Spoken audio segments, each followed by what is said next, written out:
Yes, I was thinking about the title I gave to Ulrich and Florencia. Maybe after having worked on the topic quite a lot, it's a very important topic for me. I would formulate it slightly differently. I would rather say what teaches the analytic experience about woman's body. What does the analytic experience teach about woman's body? Because there is a kind of equivoque in woman's body in the analytic experience. It could be understood as how women are in the analytic experience. That's not the point. But what they say about their body, what they put in words, what they cannot put in words about their body. It's very present for me because we have been doing an issue of La Cause du Désir, that journal you were speaking about woman's body, and we had a lot of conversation, discussion about it. That's it. You see, speak. But it was received in different ways. Some people thought that it was not a very glamour pink, which is true. She's a performer, she's a Catalan performer, and she used her body in her performance. So, in the debates we had about that subject, woman's body, two orientations were immediately present. One was, let's say, the woman's body as spare parts, or a fragmented body in the discourse, in the habits, not only of man, but of woman too. Example, this morning, I smoke. So I went out of the hotel to smoke. And when I came back, I saw a lot of young women, all the same and different. All they had a bun there, very strictly combed hair. All of them with a skirt, all of them with high heels. And it was all the more funny that I saw one when I was outside. She was driving, she came in her car. She took off her shoes to walk, and she put the high heels, which are not shoes to walk, because they were like that. All of them are like that. So, let's say, spare parts. We investigate the hair, we investigate by interviewing a hairdresser about his clients, and it's a very interesting testimony. We wanted to have something about shoes, but we couldn't, because it was the fashion week and no designer for shoes was free for us.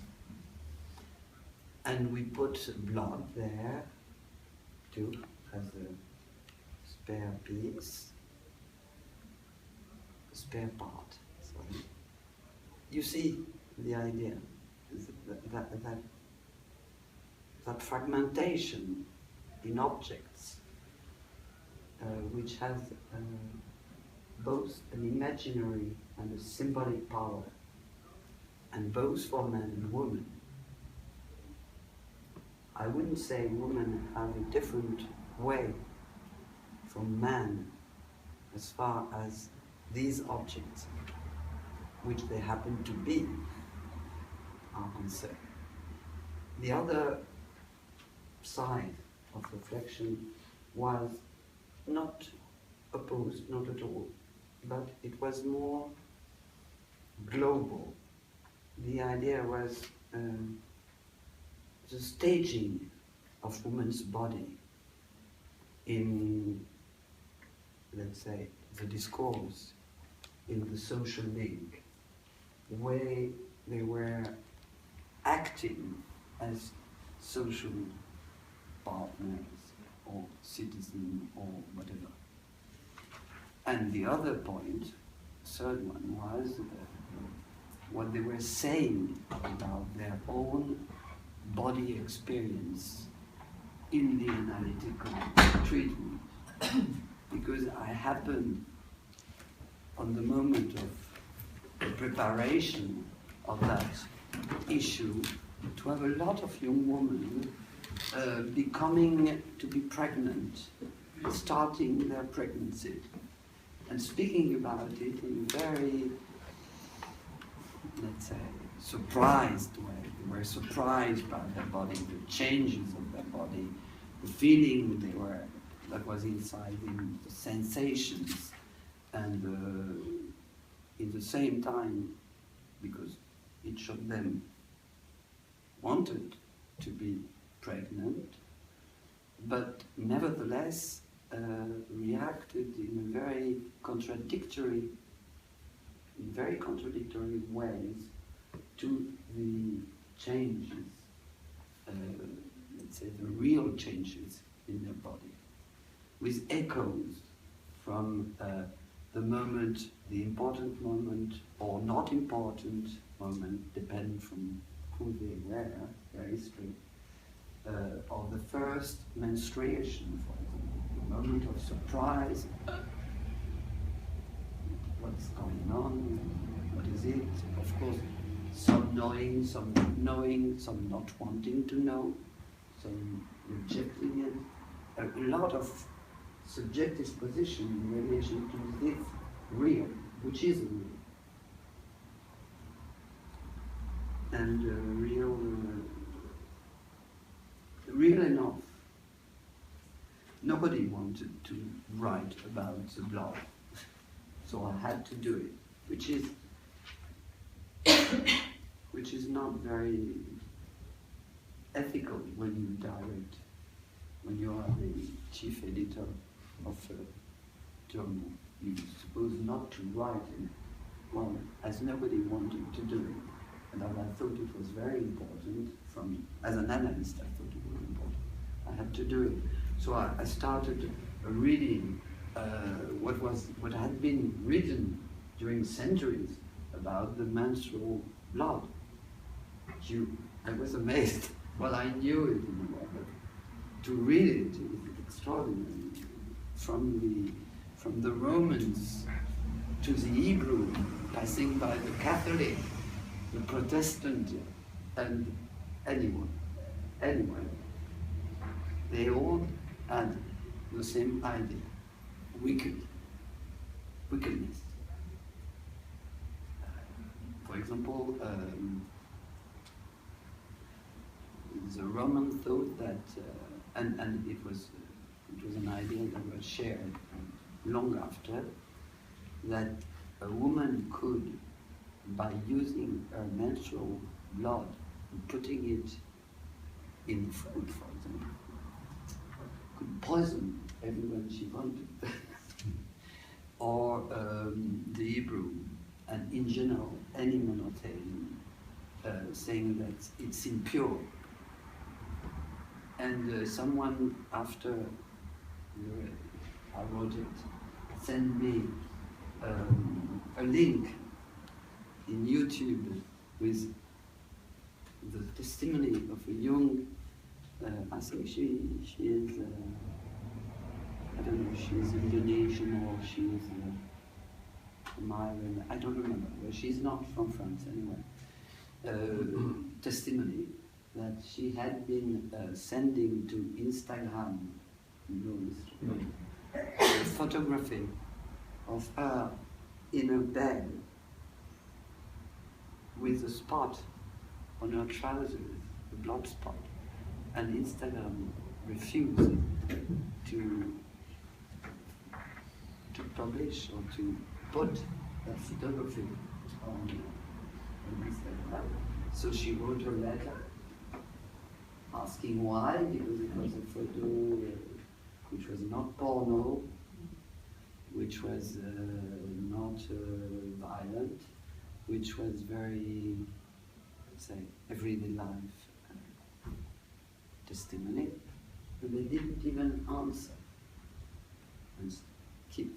So there is still a taboo there, and they are part of the feminine body, which are taboo. How to deal with those taboo parts when you happen to have that kind of body and not another one. And when you share the taboo, of course, as being part of the same discourse, as being speaking the same language, of course you are more or less identified with those signifiers that you are using. So that was all that lead us to produce such an issue. Now, there is something rather paradoxical and new to try to understand the body experience, the feminine body experience in psychoanalysis, because psychoanalysis is not a body practice in the general meaning of the term. It's not yoga, it's not relaxation, it's not medicine. So the only let's say entrance we've got on those matters are throughout discourse, throughout speech, throughout saying something. And I think it hasn't been including in our field much work up to now. And when Jacques-Alain Miller produced his speech for the next WAP Congress about the body of the speaking being, of course that opened a new approach of what was not, it was not absent, but it was not extracted as a point to take into consideration. And that, of course, has to do with the orientation by the real, and not only by the symbolic. I say not only because, of course, you cannot escape nor the symbolic, nor the imaginary. And it happened that I was asked by the president of the WAP to join Gil Carroz and Maria Cristina Aguirre, who lives in New York, to give a speech in the UN in relation with the Beijing program of the UN, the empowerment of women. And we were speaking there, and these two determined the necessity to work in that orientation in psychoanalysis. What psychoanalysts could say about it, knowing that very often it's been accused to be phallocratic. It's been accused to be anti-feminist. And I don't think it's true. To tell the truth, I don't think it's true. Although a few points may be interpreted that way. You can't reproach, for example, to Freud, who was born in mid-19th century, to speak the language of his time, and sometimes not to be very clear in differentiating phallus from penis. You cannot, for a man born at that moment of the discourse, to have an addiction, let's say, to the father,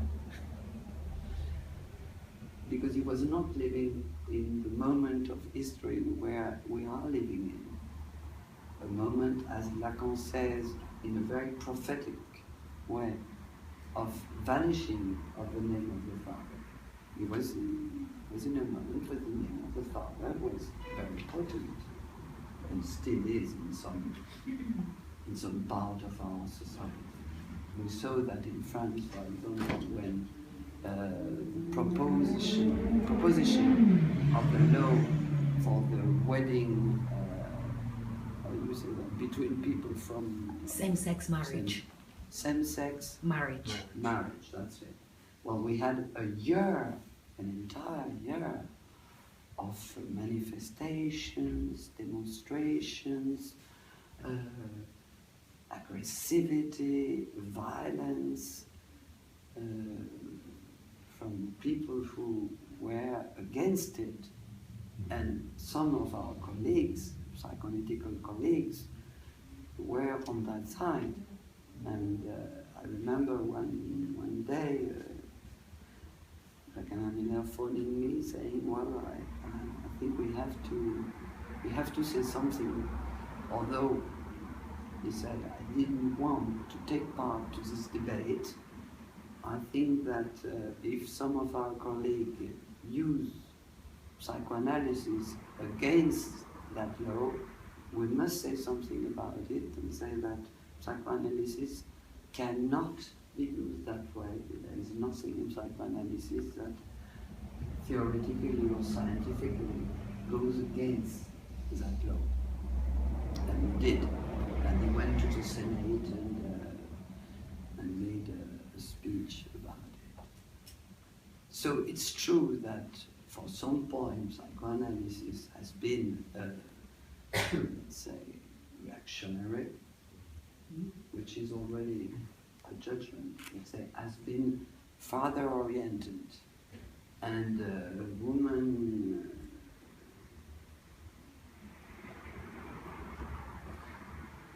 very traditional in relation to woman position in society. But it's true that if Freud invented, with whom Freud invented psychoanalysis, with women, is because he chose to listen to those hysterical women that psychoanalysis was born. So he trusted them up to a certain point. And in a seminar, I think it's in the reverse of psychoanalysis. Lacan says, well, he should have continued to listen to them and not to go back to his, what Lacan called his dream of the father. So you can't say that psychoanalysis is not feminist. And in Miami 2 years ago, I tried to work on that issue in relation to my own analysis. So, what is going to be my main point in that talk?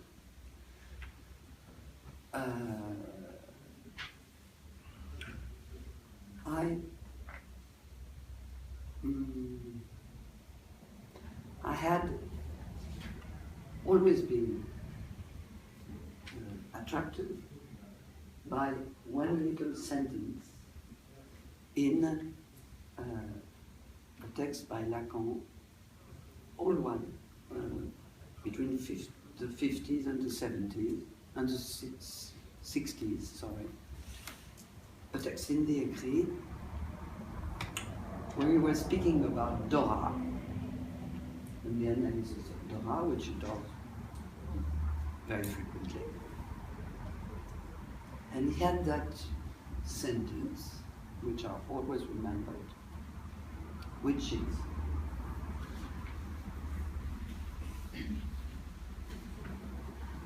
speaking about Dora, that she doesn't know, quoting now, the mystery of her own femininity, that is to say, like a body femininity. I was always attracted by that sentence. And I would like to develop its consequences.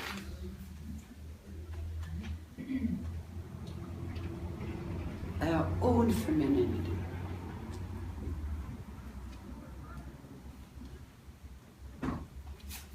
as opposed to what? As opposed to what can be said by others about her femininity. Others, or other is here. What can the others say about femininity? Or what can others and the other big one can say about femininity? That's something that she can share, being on the other side too. But that's not the point. The mystery is not there. I took it as a criminal novel in a way. Where is the mystery? The mystery is not only small others or big others. There is no feminine mystery there. Second point, that own femininity is the body femininity. So what doesn't belong to femininity as related to the others is the body. I think both points are absolutely fundamental. Now, and there is a mystery. If we take femininity from the other side, we could say that the feminine body is the other in itself. Not only for women, or suppose example, Mrs. K for Dora. Femininity is put by Dora on the other woman's side, but sharing man's definition of what is femininity. The young hostesses in the Hilton this morning, for example, I asked, because there were 1,000 of them, no, not 1,000, 100, right? All women like that, high heel, coil, etc. So I was amazed. I asked the receptionist, who do they know? And he said, oh, it's a meeting of Fly Emirates. They work as hostess for Emirates. It's not there. But that's on the other side. And I was thinking about something that Lacan said, and has very often it's been taken as a provocation or as something which is not immediately understandable, obscure, which is not. When he says that the only real heterosexuality is the only hetero is woman. Woman as the name of hetero. And that, for example, what's called feminine homosexuality is the most hetero orientation.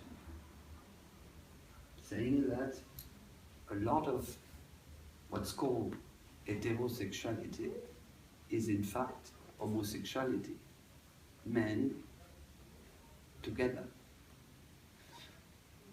Freud already said that, but Lacan says it in another way, because in Encore,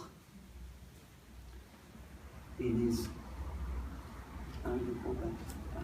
The formulae of sexuation. On the masculine side, you got everyone, any speaking being, whatever,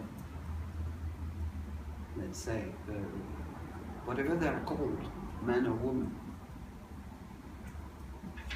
So, let's say that everyone is, in that meaning, homo. It is to say, not on the real other side, or side of the real other. It's really his other.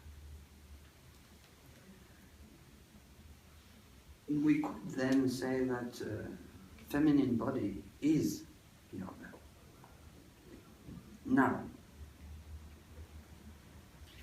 as far as this side is concerned, I think you can put both the symbolic order and the imaginary order as two ways in psychoanalysis to identify this otherness. There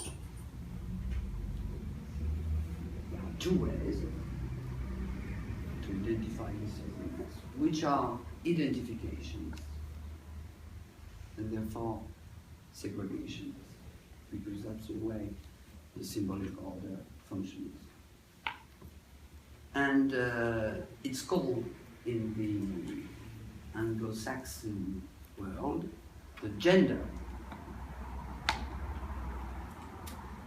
In order to understand what is gender, which I had to do when I went to the UN, I had to translate it in our theoretical language. What is language? What is gender? As far as language is concerned. Gender is an addition of the symbolic identification and the imaginary identification. So gender defines femininity and masculinity, of course. Of course, in discourse you cannot speak of feminine without speaking of masculine. That's S1, S2. That's the binary functioning of symbolic. You cannot escape it. So, it has to do with what? With the social link, with the structure, which is both the structure of language and the structure of family. The nucleus of the symbolic order is the family structure, which happens to be in most, not to say any, culture, that is to say discourse, organized from the key point of the naming, and especially naming of the father, which is what Lacan developed in the formula of the sexuation on the masculine side. The paternal exception, dead father, and the universal any for any etc. So, how are defined in that structure women? They are defined, just as men, by their function, by the place they occupy in that structure, which are not very numerous, because there are not a lot of places possible. There is a mother, there is a sister, there is a daughter, and the aunt, etc., but the aunt is the sister of, etc. So, mother, sister, daughter, maybe concubine. So I was discussing the translation of that with Russell Grigg, and he said, no, we would say partner. I said, no. Partner is not sexualized. It can be both man and woman. Concubine, but more or less, that's wife. So you got mother, wife, sister, daughter, and that's it. When you are not a wife or a mother, you are a spinster. But that doesn't prevent you from being a daughter. You stay a daughter, and you stay a sister. These are places. Everything is defined inside the structure. Of course, the fact that you define a place inside the structure allows you to define other places for women who are not taken in that structure. And that's hall, witch, saint. That's out, but related to. Related, because in order to define what's out, you have to define what's in. Each time you're out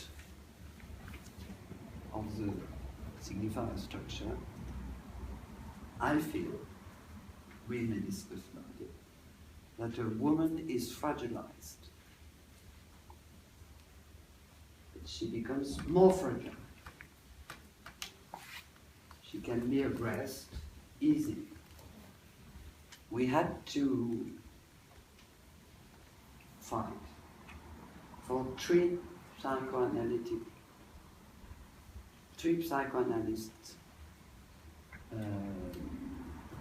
recently, in the 4 years, last 4 years.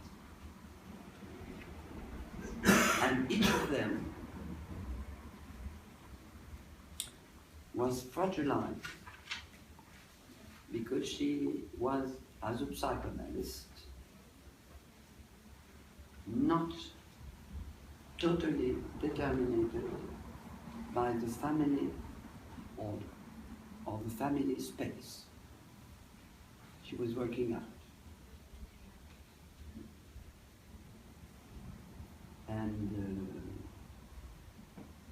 well, it ended okay, but it confirmed for me the fact that in the public space, women are fragilized when they are not immediately recognized by the family function they are supposed to be defined by.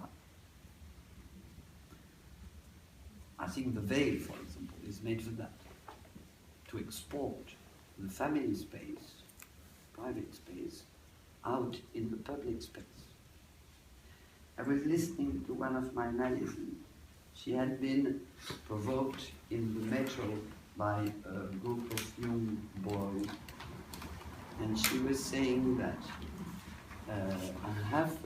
we have to be very attempt in the public space, because we can be harassed easily. And I have seen that there was on the net, in the Huffington Post and in the Monde, an article on that, giving, reporting speeches from young women saying, yes, it's every day, it's every day. Either you pretend not to look at it, eyes down, either you respond. If you respond, it's something sometimes worse. If you don't respond, for example, they just say, sale pute. I don't know, you say that.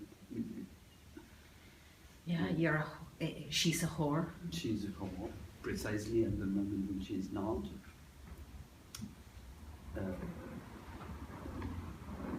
Following their principle. So there is something that is very marked in the woman body experience, which is the difference between public space and private space. Generally, in the very traditional society, especially monotheist society, they belong to the private space. They don't belong to the public space. But even my generation, I remember them when I was a very small girl in France. There were very few women in the cafe, very few. My mother and grandmother were going to some salon de thé, where there were nearly no men authorized. And going to a cafe was not proper for a decent woman. Was not said like that.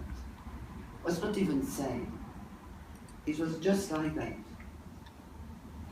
It might be very different in Ireland, where pub tradition is more important. But in France it was like that. It's no longer. So, the major, of course, figure or social function or family function for women is motherhood. I was reading a discourse of the Turkish Prime Minister Erdogan, who said that women can't be considered, I quote, women cannot be considered as equal to men, and that there was a defined position for women, and that was motherhood. he went on to say that feminists reject the idea of motherhood, which is absolutely a delusion, really, but anyway, that's what it is. And that reminds me of one of my first work in psychoanalysis. I had been working on, I had no clinical experience, therefore I had been looking for a clinic in writing. And so I went on working on a text written by medical doctors in the 19th century about woman, hygiene, and mothers. And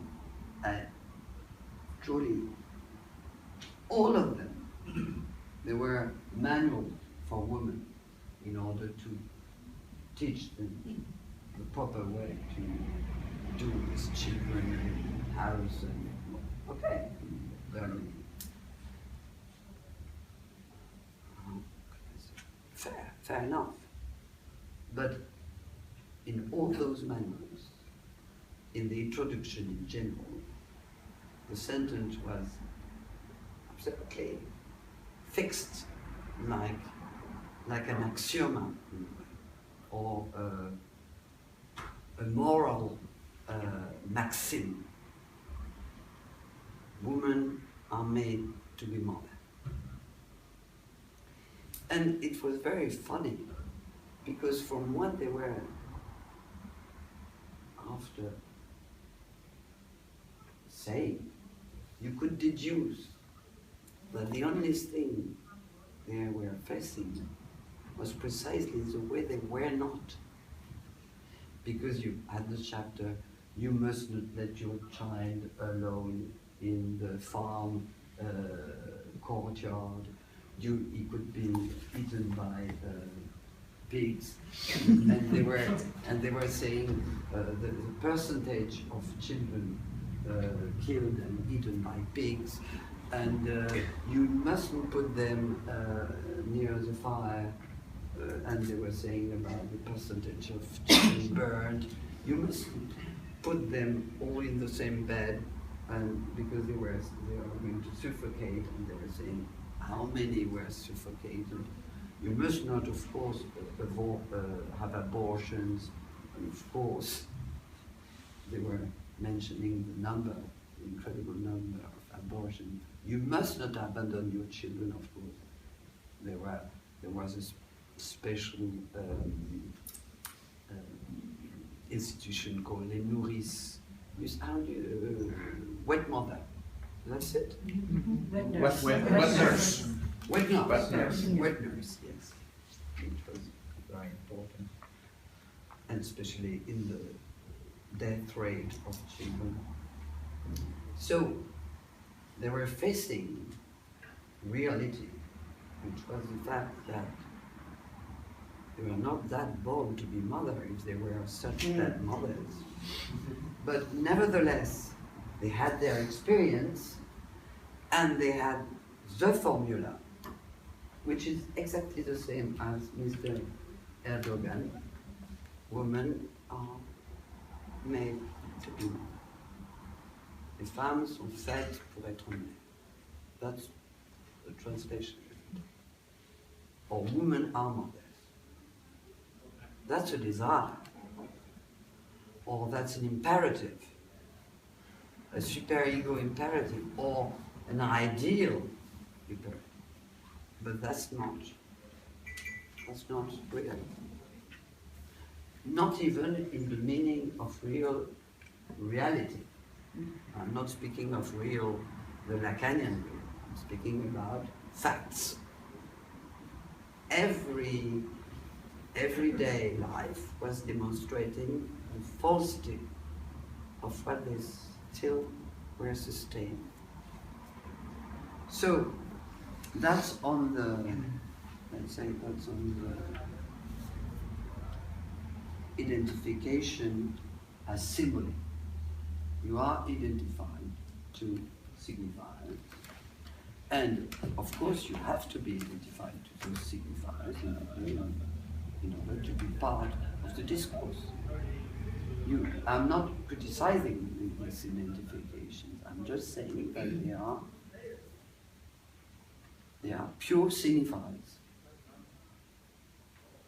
To be a woman is a matter of signifier. And to be a man is a matter of signifier. It's not a being. It's a representation by a signifier for other signifiers. And that's it. Very important. Very powerful. But nothing to do with the body. Okay. The other, so in that dimension, the symbolic dimension, there has been for centuries, maybe even since the Neolithic, covering up or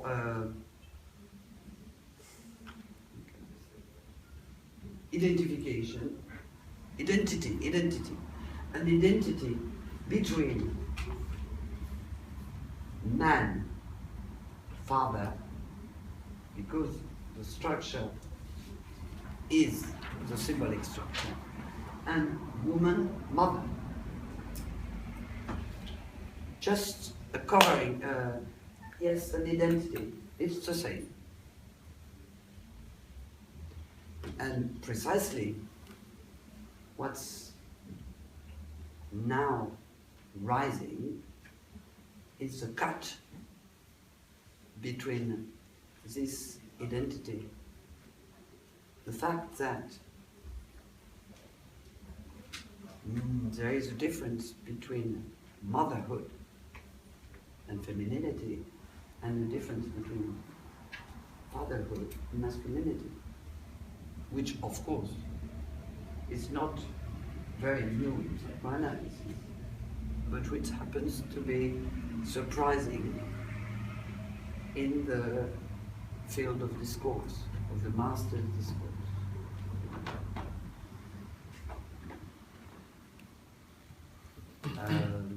An example. I have an analysis with a homosexual, got married, even before the law in France, because he is Spanish, got married with his boyfriend, been living together for more than 20 years, and he wanted to have children. Okay. His partner was absolutely okay with it. So they went to the States, where you can buy this kind of service. And it's okay, it's very well done. So they choose a woman. She was doing it for ideological purpose, not for money purpose.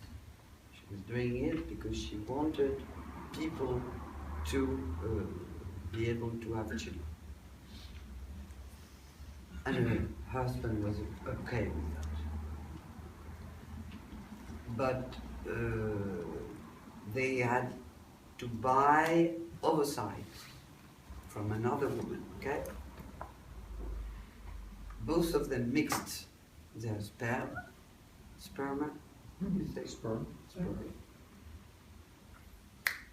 And off it went.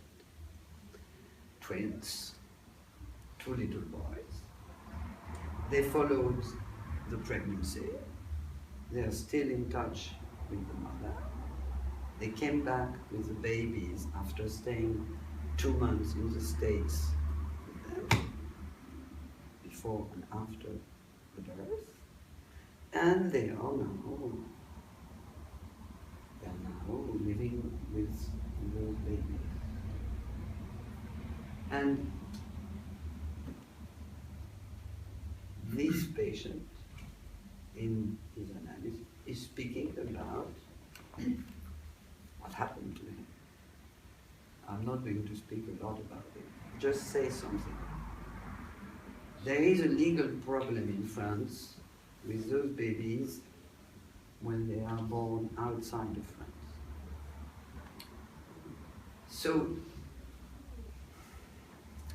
he had to ask, he's a medical doctor, he had to ask for Social Security to take in charge on his behalf the 2 little boys. Okay? Am I clear enough? And he received back a letter from the administration of the Social Security, which was a formula where he had to cross the answers. One of them was, what is the sex, the biological sex, of the mother of the baby? Very nice. So he said, masculine.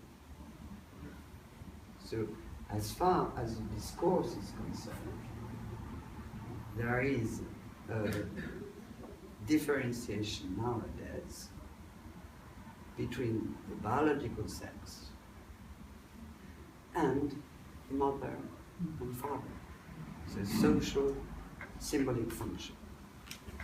I don't think it's going to disappear. I think it's going to be more and more free. And we can discuss about why is it going to be probably like that. The second identification of the body, of the feminine body, is imaginary, in the meaning that Lacan gives to that dimension, the global image of the body, which implies perception. That's as a name. It's male and female. It has to do with the species.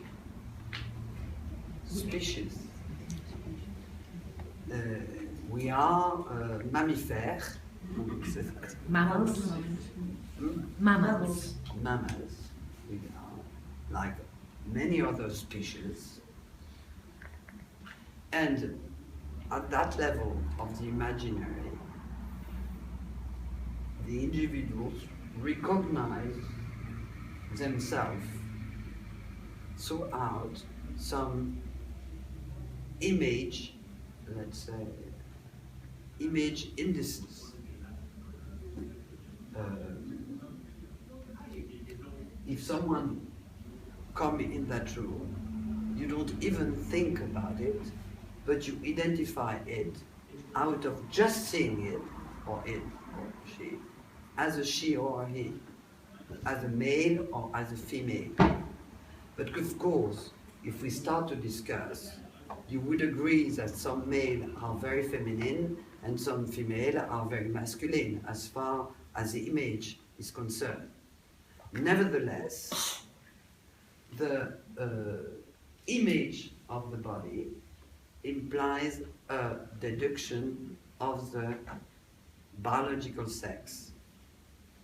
For many, since the beginning of times, we could say, of human times, this was linked to the reproduction of the species. And that's what we call imaginary identification. It has to do with gender, both imaginary and symbolic. Man, woman, symbolic, in relation with mother, father. Male, female, in relation to mother and father, regulate, from the psychoanalytic point of view, what is called in the, let's say, in the US, Anglo-Saxon discourse, gender. That's what is gender. We do know what is gender. We know the power of gender identification.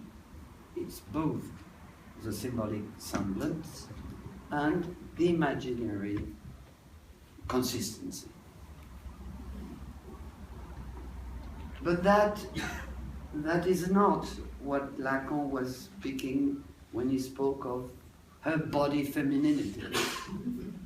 Because that's not body.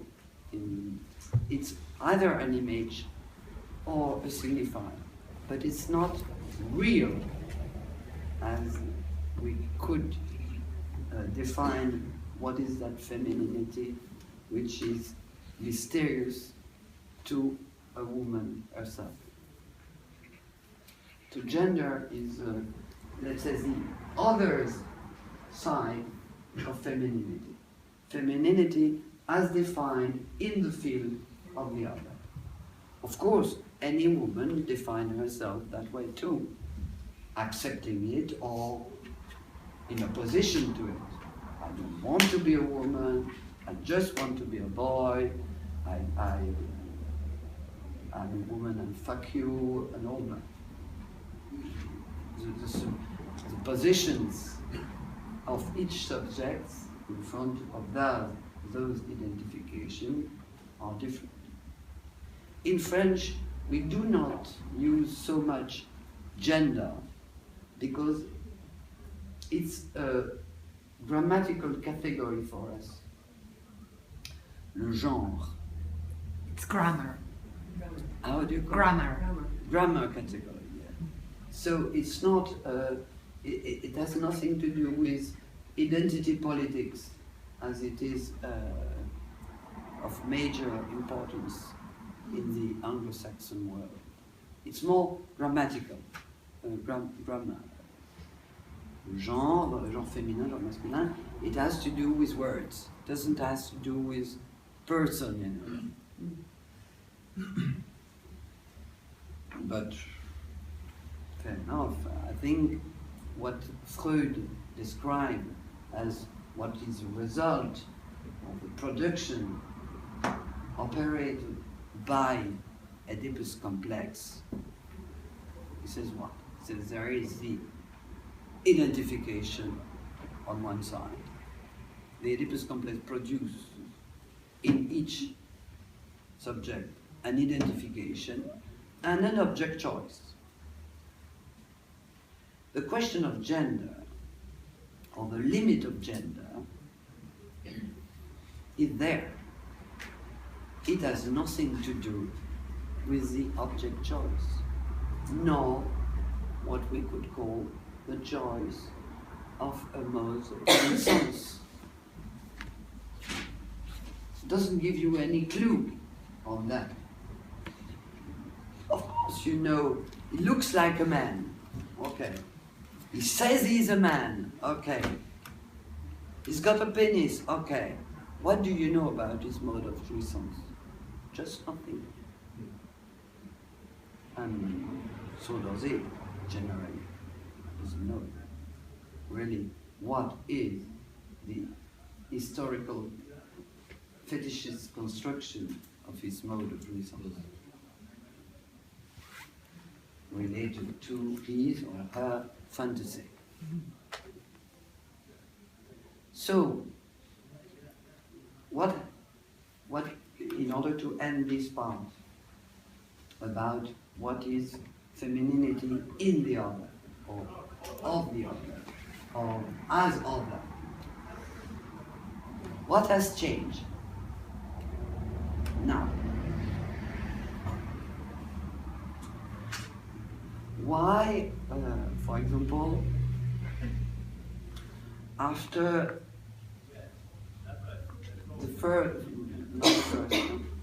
after one period when feminism was strong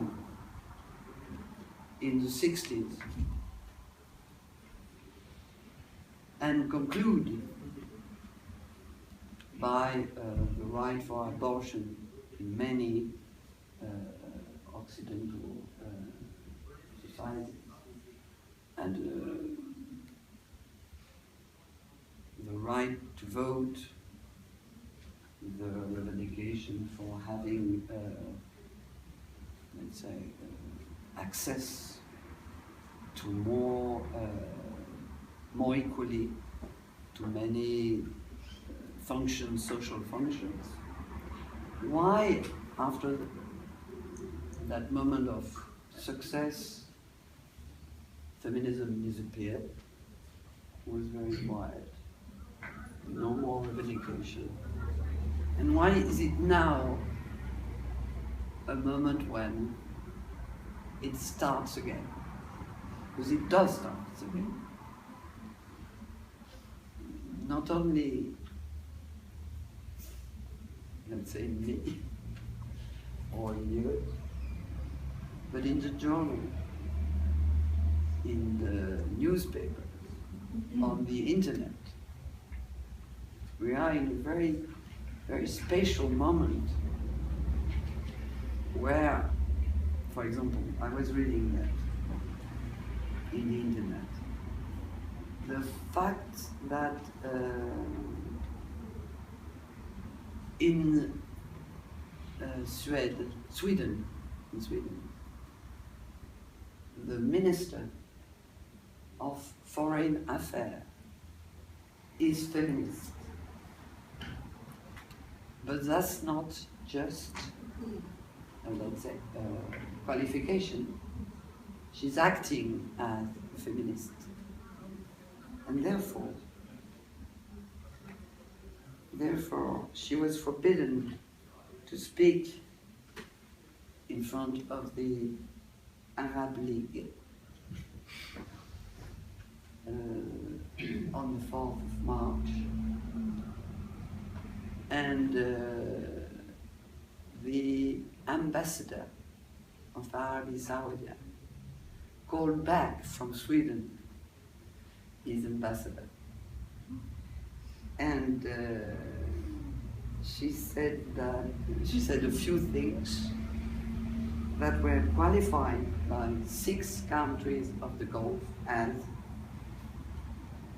unacceptable interventions in their own private affairs. Because she had mentioned that in Arabi Saudi, a woman cannot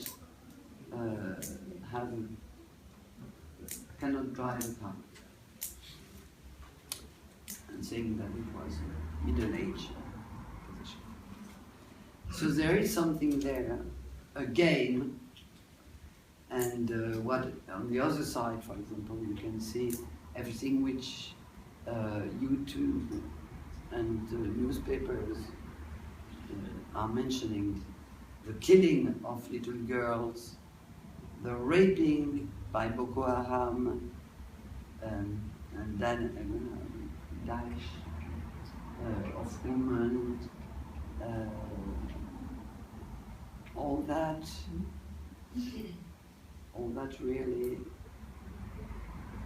is a manifestation of something is changing, something is again at stake in the discourse.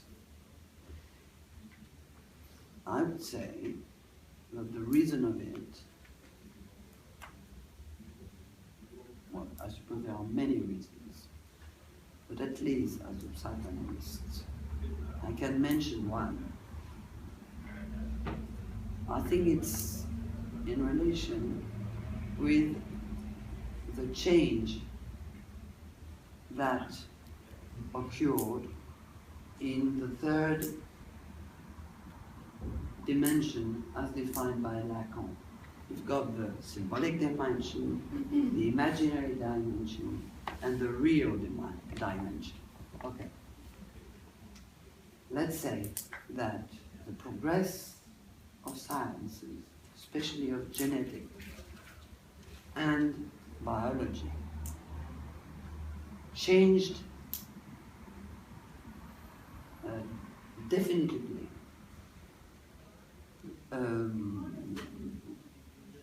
elements of the discourse of the master about the difference between women and men.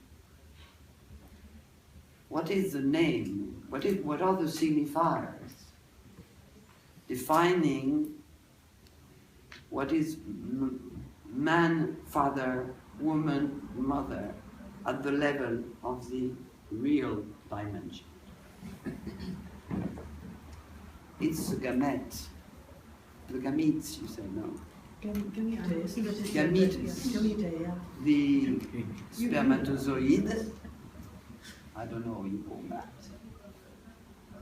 The sperm, not the sperm in general, but the unit within the sperm, the sexual cell, the sexual cells, cells. Spermatozoid. I don't know. In French we say spermatozoid and ovocyte. Yeah, I think it's the same. Ovocyte. Yeah. So here are the real sex. Sex is nothing else at the level of real than cells. No longer the body image, no longer a signifier, cells. And you can really reproduce the species at that level, not on the other level. You can be man and woman, ideal representative of the signifier. If your cell doesn't function, no way. So, in a way, the progress at the level of the real, mathematical and let's say, what Lacan says, sciences are functioning from, not with common language, the language I'm trying to speak, but with letters, real, linked to the letters of mathematics, and functions. That real is in charge of what was assumed by both other dimensions up to now. And that has consequences. For example, the reason the anti-wedding same-sex marriage. Same-sex marriage. What were they saying? They were saying that, okay, they can marry, but no children. Of course, they can. Because now, the way to have children is already, and is going to be more and more the scientific one. Now, you use that only if you can't do it naturally. But it's going to be the power of the scientific discourse is stronger and stronger as far as sexual reproduction is concerned. I can see that in the difference between, for example, my children and myself. I didn't see any echography of my babies before they were born. So there is an extension of what can be seen, which gives a kind of reality which it didn't have before, and which has consequences on what Lacan called her own femininity, her own body, because a young woman at 3 months of pregnancy can see throughout the other something in her own unknown femininity. She can see inside her uterus, even if she doesn't know that she's got one, which can happen in some places. So, there is something there, progress, but it's the same. It was very funny because a few people joined themselves in an association in France in order to propose a law because they noticed that as the les accouchements. After birth. No, the moment of that. Giving birth. After giving birth. Yeah, that births now take place, all of them in the same place, an hospital. So everyone is born at the same place. You see what I mean? For Paris, for example, you can be born now in 5 or 6 places. So those people wanted, this association, wanted that the place of birth, as written in the text of law, in the register, would be the apartment of the location of the apartment of the parents, and not the place the baby was born, which is the same for every baby. Which implies that babies are now mostly born in a scientific context, medical and scientific context. For the good of it, I mean, the raise of children, disease and death has diminished a lot. I'm not criticizing that, not at all. But it has effects. It has effects on the symbolic order, it has effect on the imaginary order, and it's more and more powerful. So, gender identifications are to be, for a psychoanalyst point of view, cannot be taken into account without taking into account this dimension of the real, which is not, let's say, related to singularity of subjects, but which is related to another kind of language, which is the mathematical one, to make it short, which is not the common language. And it's true in relation to the sexual difference, but it's going to be true for any data of human life. The algorithm, you said that algorithm, mathematical algorithm, are more and more organizing directly the structure we are living in.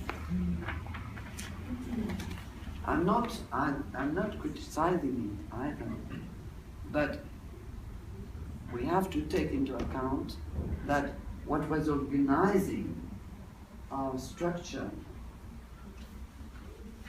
and our images was common language.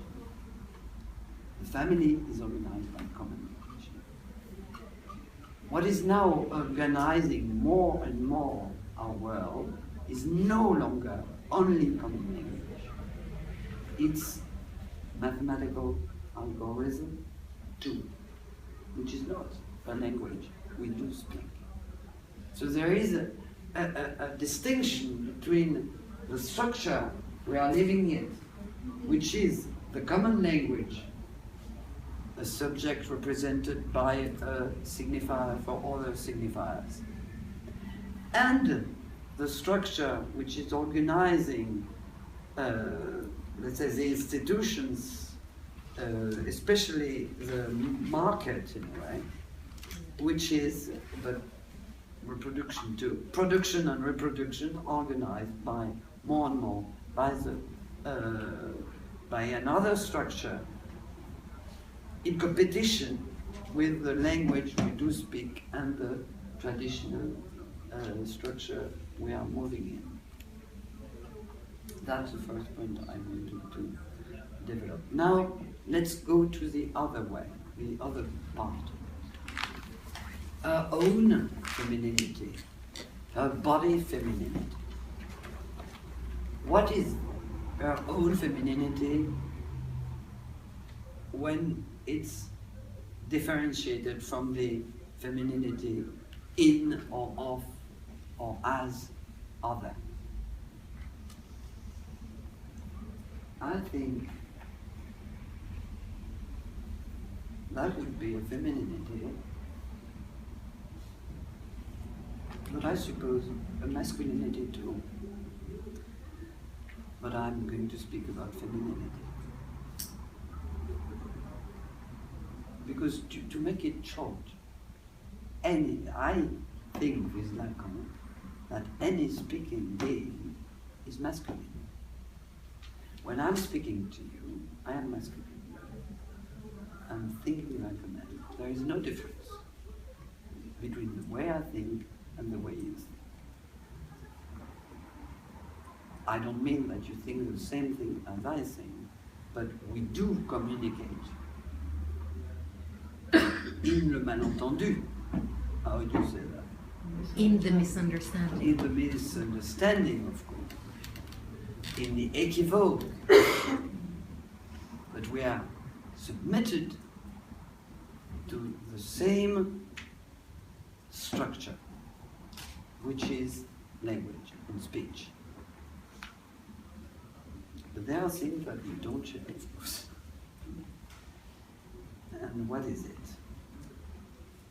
In a way, the question for me was to identify what could be determined as gender-free. What is gender-free?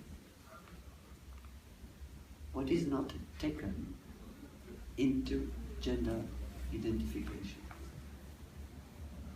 What of sexuality doesn't belong to that field, and neither to the real as defined it, as I have just defined it before.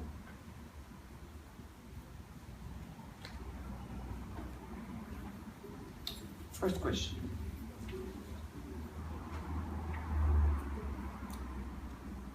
Is fantasy gender-free or not? You know how Lacan writes fantasy? S, barred S, and object A. Barred S is the subject, the divided subject.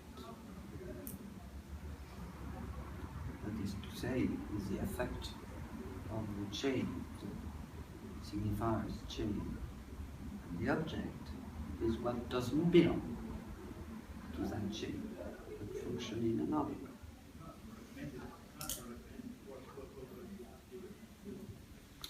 It's true, in a way, that the object A does not obey to the laws of language. I mean, it doesn't obey to identifications. It does not obey, although it can use it, to the family system or the discourse.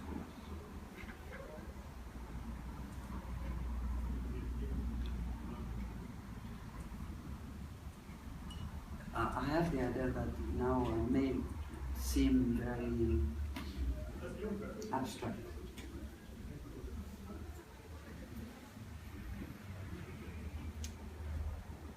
But let's say that this object A is the result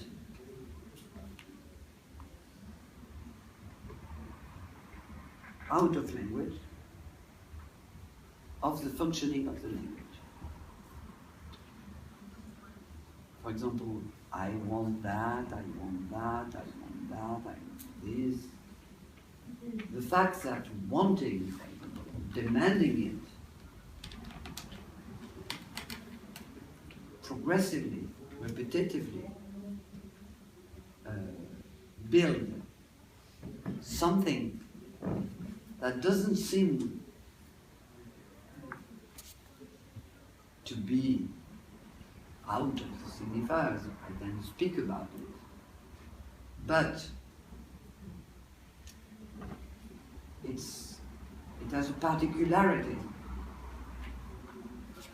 that Freud already discovered. He said it's lost, which means it is not material, it is not there. It can be, it's more like a place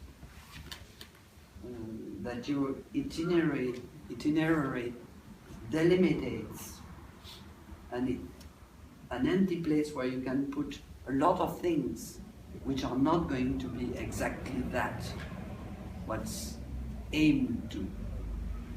In a way, the object A is what you are aiming to, or it can be materialized by a fetish, an object which comes in the place of what doesn't exist. So fantasy is organized around that. And I think fantasy is gender-free. Any human speaking being has the same fantasy. And fantasy is a very efficient device. Why? Because in a fantasy, let's take on bat un enfant, a children is being beaten. Okay. When it's fantasy, you can be in all the places in the same time. You can be the beaten children, you can be the one who is beating the children, and you can be the one who is looking at the children being beaten. So, in the contrary, as in reality, in fantasy, you are jumping from one place to another. You are ubiquitous. How can I say that? You got Ubiquitous. Yeah. Okay. Ubiquitous. Yes. You are in. All over. You can be the woman beaten, but you are the man who is beating her. And if you are a man, you can be the man who is beating, and you can be the woman who is beaten. The jouissance is linked to the fact that you can occupy all the places. For that reason, because Freud had noticed as something very important, that with that sentence, someone could masturbate and obtain pleasure, or body pleasure, real pleasure. But if, in reality, that same person masturbating with that fantasy, a child is being beaten, was seeing someone beating a child in the street, no pleasure at all, horror. Why? Because precisely when you see it in reality, you have to take a place, a certain place. When, as a fantasy, the enjoyment the satisfaction comes from the fact that you're moving from one place to another. So, I would say that fantasy is gender-free in the meaning of the difference between feminine gender and masculine gender. Maybe we could say that fantasy, which has a link to delusion, by the way, that fantasy is naturally transgender. You got the possibility to be transgender with a fantasy without a very heavy process when it comes to reality of the transgender revendication. Okay. But maybe that's not exactly what Lacan meant by own body femininity. Because it's still, although it's transgender, let's say out of identification, but within the identification. No, it's not out of identification, I'm saying stupidity. It's the possibility of, excuse me. When I was in New York, I was thinking about all that. I went to Bernard, we had papers, etc. And I had to go to the restroom. And on the door of the restroom, a big panel you say? Sign. Sign. Was written. If I had a PowerPoint, I would have shown. It was amazing. It was written, gender inclusive bathroom.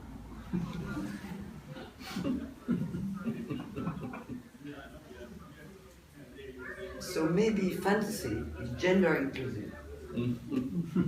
Not gender free, but gender inclusive.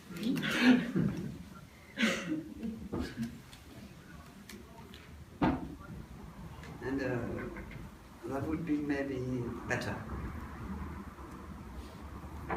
than gender free. So I'm still looking for what is the body feminine experience which would be gender free. Maybe there is none, I don't know. I was thinking, if it's not the fantasy, which is more gender inclusive, what is it? What is this mystery?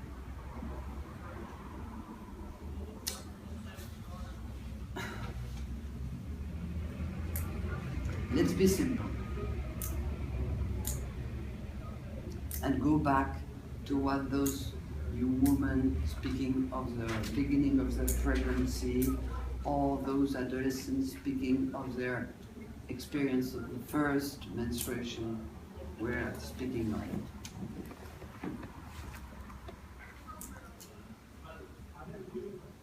They speak of something which is felt, unspoken in the analytical session, but which is absolutely foreign to themselves. Foreign, out of control. Maybe stranger would be better than foreign, no? A phenomena of inquiétante étrangeté. Uncanny. Uncanny. And uncontrolled. Because it's true that when you are a woman, you tell me if I'm wrong, you never know.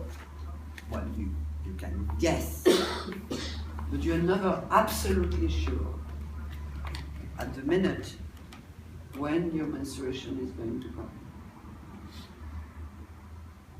So, at a certain moment of the month, you've got to think about it in order to have something to take care of your body at that moment.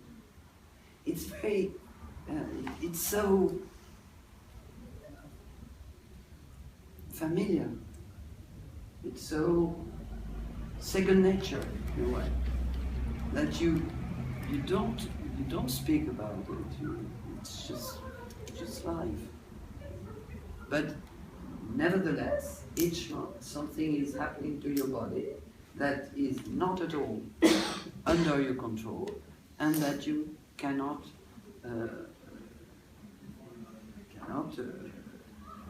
prévoir, to foresight to the minute, which is exactly the same as in as for sexual response. You cannot know when you make love what's going to happen, which is not the case with fantasy and masturbation, where you control everything from beginning to end. And when you use your fantasy in sexual relationship, yes, you can control up to a certain point. When you don't, you can't. So it happens or not. That's, I don't know what would be the best word in English to speak about it. Uncanny, stranger, foreign, alien. I had a patient who was speaking about the way. She said, the alien in myself. The things that I don't control. What Miller commented and worked on a word Lacan used in d'un autre à l'autre, from another to another, once or twice, which is extime. It's not a French word. Extimity. It's a construction between exterior and interior, between intimacy and exteriority. So Lacan invented a word, extime, and it's a very beautiful invention in a way, very useful invention. And Miller dedicated 1 year of work on that concept of extimacy. Of course, that implies topology, because our common sense topology, the one we are using, is out, in, inside, outside. The castle, the house, the room, the body.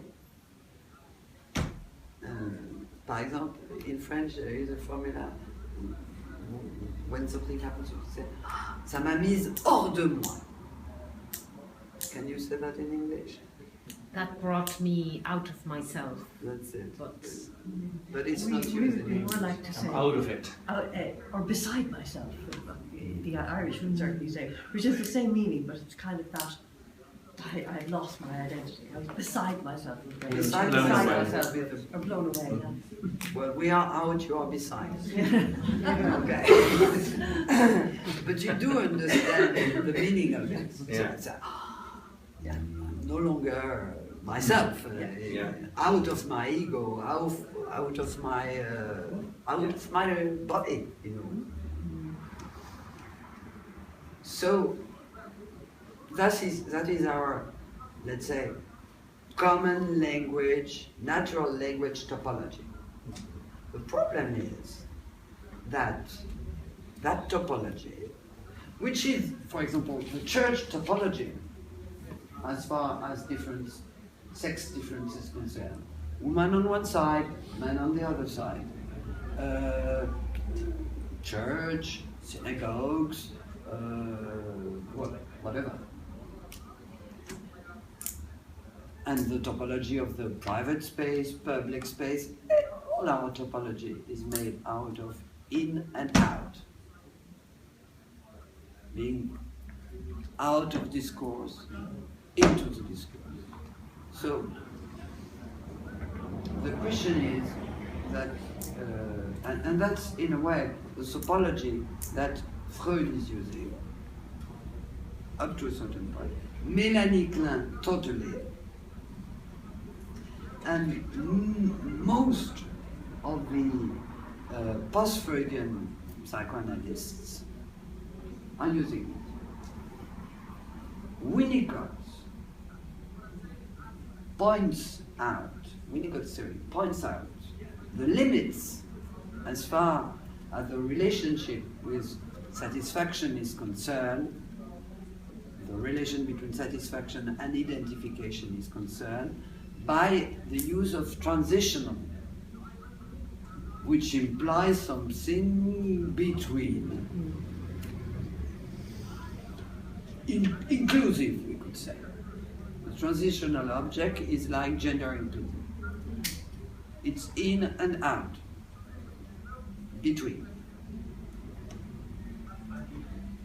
The introduction by Lacan of the questioning of topology, relation to unconscious, since the moment he defined from Freud unconscious as structured by discourse, by language, he said,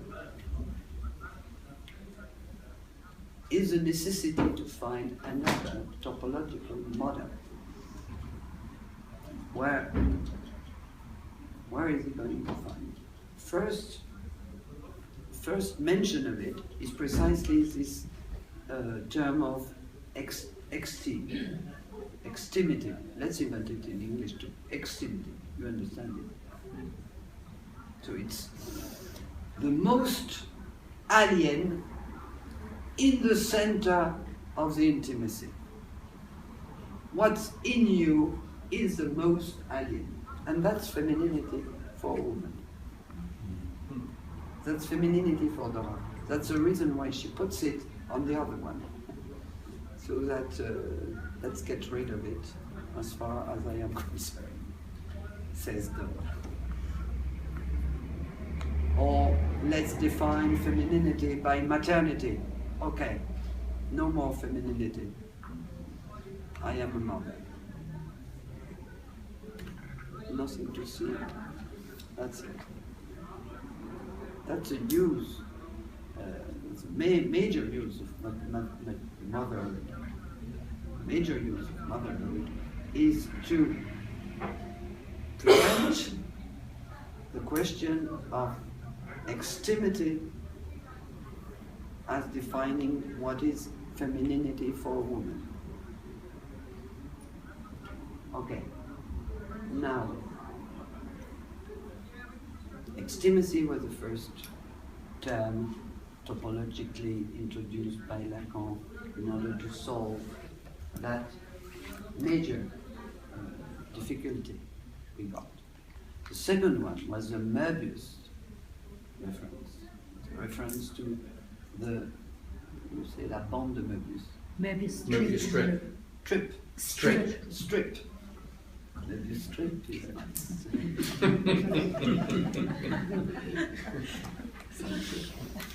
okay. You know what is a Möbius strip. A Möbius strip is precisely what makes that the same point can be in the same time, not in the same time, can be in different time, out or in.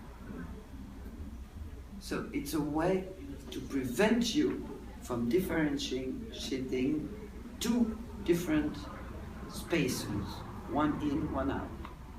The out can become in and the in can become out. And you never know.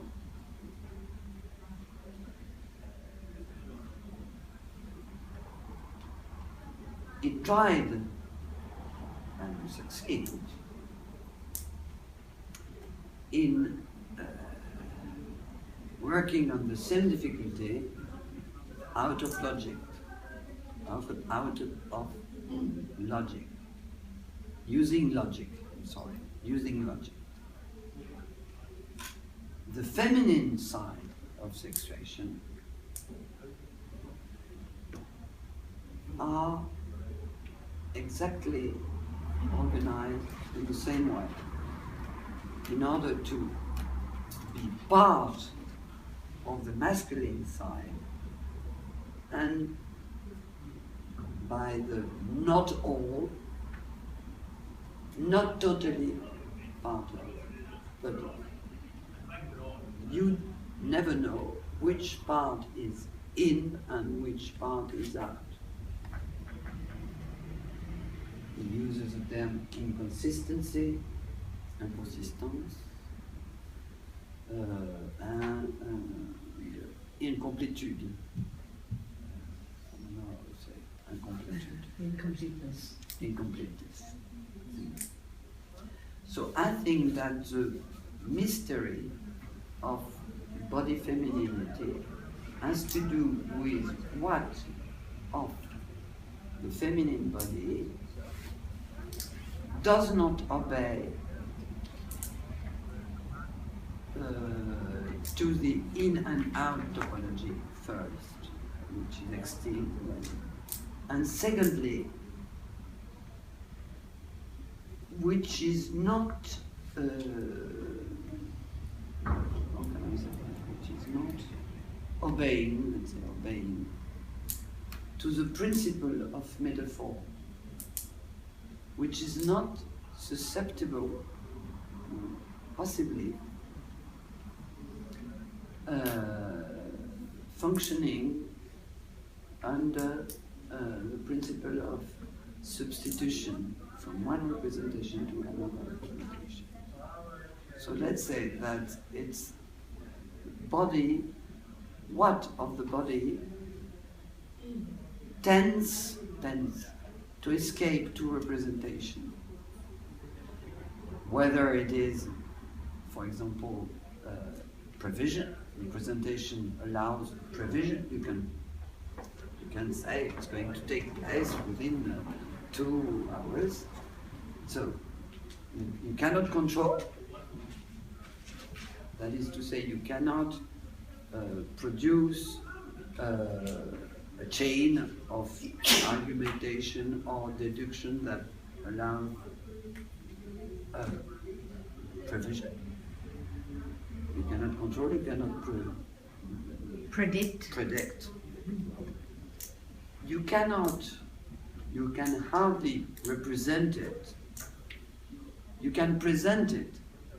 You cannot represent it. It has more to do with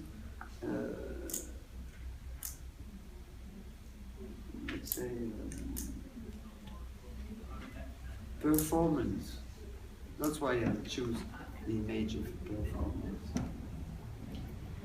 Performance than with representation. Needs to be live. You cannot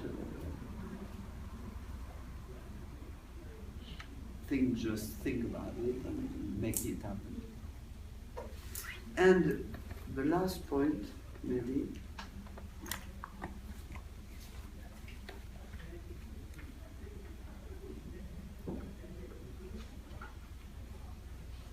maybe we could define it that way.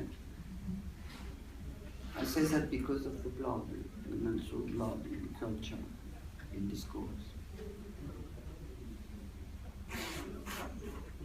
Maybe the mystery Lacan speaks about of her own femininity, of her body femininity, is for herself taboo. It's a taboo. It's something that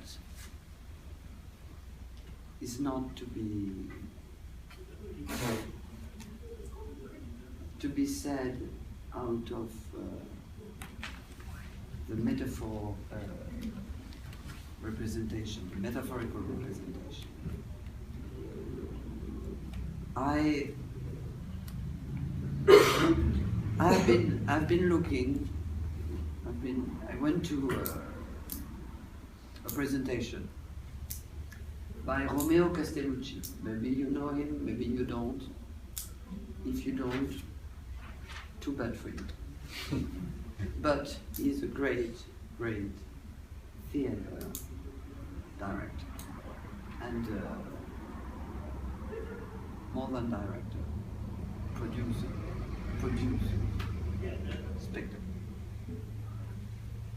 play.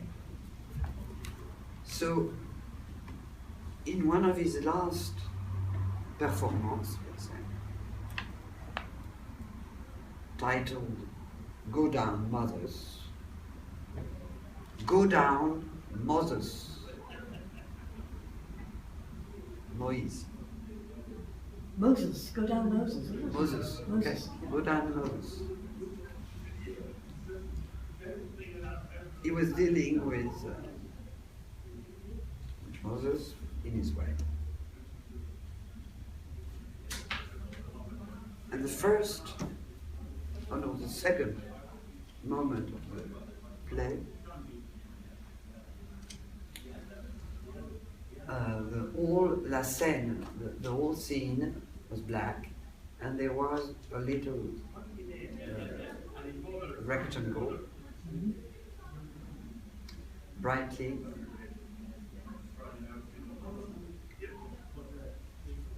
lighted, and it was the restaurant of any, again a restaurant of any bars. You see, very common. Le lavabo, Wash and basin. le cabinet, Toilet. the toilet, and the place where you have your hand dry. That's it. A locker, and a young woman was there, seated on the toilet. No, she started entering the room, closing the door, and she sees a small spot of blood. So she looks at her, take off her pants, and the pants are all bloody. And she tries to wash her hand, wash everything, find toilet paper in order to prevent, and the blood keeps out of her body, flowing out of her body, invade the whole ceiling. She cannot do anything. Someone is knocking at the door in order to enter, and it's very long. It's a very long scene. I was seated near someone saying, "Ah, d'accord, compris." Okay, we understood. It's unbearable. The whole public was saying, not wanting to see that.